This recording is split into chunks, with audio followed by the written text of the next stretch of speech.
நீங்கள் கம்ப்ளைண்ட் கொடுங்க மேடம். என் குழந்தைக்கு உடம்பு சரியில்லை, நான் வந்து உங்ககிட்ட ஒரு கேள்வி கேட்குறேன். உங்கள் ஹாஸ்பிட்டலில் இன்ஜெக்ஷன் போட்டு உங்கள் ஹாஸ்பிட்டலில் டேப்லெட் போட்டிருக்காங்க.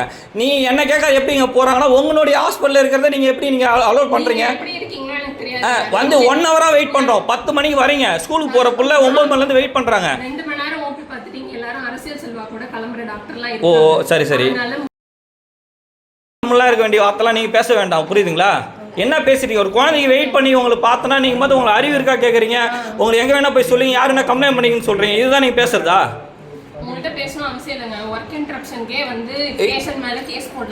என் மேலே போடுங்கன்றேன். ஏன் ஃபர்ஸ்ட் கேஸே உங்களுக்கு டோக்கனே நான் தாங்க நிற்கிறேன். என்கிட்ட என்ன பேசிட்டு இருக்கீங்க? வல்கர வார்த்தை விடுறீங்க, ராங்க வார்த்தை விடுறீங்க. என் சீட்டில் நீங்கள் வேணா உட்காந்து பாருங்கன்றீங்க. இதுதான் ஒரு ஹாஸ்பிட்டலில் சொல்கிறதா? நான் ஏங்க அதுக்கு தானே நீங்கள் இருக்கீங்க? இல்ல அதுக்கு தானே இருக்கீங்க. வாயா போயன்றீங்க, நீமா கண்ணாமண்ணா பேசுறீங்க. நீங்க இந்த மாதிரி சீன் கிரியேட் பண்றது எங்க வேணா வீடியோ போட்டுக்கோங்க. ஆனா உங்களுக்கு கடவுள் என்ன செய்யணுமோ செய்யுங்க. கடவுள்ல கொஞ்ச முன்னாடி தான் கம்ப்ளைண்ட் கொடுக்க போறேன் நீங்க ஸ்டேஷன்ல. ஃபர்ஸ்ட் ஒரு பொதுவான சோஷியல் சர்வீஸ் பண்ணும்போது அதனுடைய மதிப்பை கொடுங்க.